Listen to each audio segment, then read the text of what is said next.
आपण माने ये जो आकृति होइछि प्रतिकृति आपण माने हुए तो जानी पारुथिबे बा जानी पारु नथिबे कहि रखुछि ये होछंती शबर राजा विश्वावसुंकर सुपुत्री ललिता एवं तांको पति विद्यापति। आपण जानी पारथिबे मु को कथा कहूछि जे आपण समस्ते जानिछंती जे नीलमाधव पूजा पाउछंती कंटिलोरे। ये होछंती शबर राजा विश्वावसु। आमे जोठी वर्तमान अछु मु जोठी अछि से स्थान हेउछि धांगिड़ी पहाड़। ये होछि धांगिड़ी पहाड़। आपण जानि परथबे सेपटे बड़ बड़ पहाड़ मध्य अछि तळे खेत अछि। मु वर्तमान अछि धांगिड़ी पहाड़ रे। ये धांगिड़ी पहाड़ होछि विश्वावसुंकर गाँ। ये पहाड़ तळे ही विश्वावसुंकर गाँ थिला।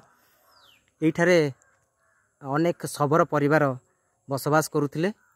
एठारे शबर राजा विश्वावसु तांको घर थिला से रहुथिले बसवास करुथिले। तांको झियो ललिता मध्य रहुथिले। एठाकू आसीथिले विद्यापति संधान ने आसीथिले विष्णुंकर नीलमाधवंकर। से जेतेबेले जिद्दी कले जे दर्शन करिवे नीलमाधवंकर राजी होई नथिले विश्वावसु। तापरे तांको शर्त रखिथिले जे मु जदि तुमको दर्शन करिया पई नेबी ताले तुम आखि बंद करके मु तुमको नेबी बाट देखैबी नाही। बाट देखैबी नाही। तापरे सेठू सोरिष बुणी बुणी ही एठारू जाइथिले कंटिलो नीलमाधवंक पर्यंत जाइथिले। सेठी दर्शन करैथिले विश्वावसु। दर्शन होइथिला नीलमाधवंकर। ये देखुछंती ठाकुर को ललित माधव रूपे पूजा पाउछंती। सेठी आपण कंटिलो नीलमाधव देखिबे। ये होछंती ललित माधव। बहुत सुंदर होइछि मंदिरटी। विग्रहटी बहुत सुंदर होइछंती। भारी संस्कृति संपन्न ऐतिह्य संपन्न ये स्थानटी। शबर राजा विश्वावसुंकर ये होछि गाँ थिला।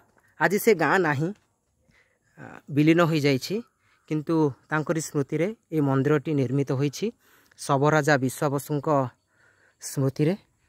आज शबर राजा विश्वावसु नाहंती ललिता नाहंती विद्यापति नाहंती किंतु आमे तांको मन रखिछे। ये मंदिर तार साक्षी स्वरूप आज आमको बताउछि से दिनर कथा। धन्यवाद।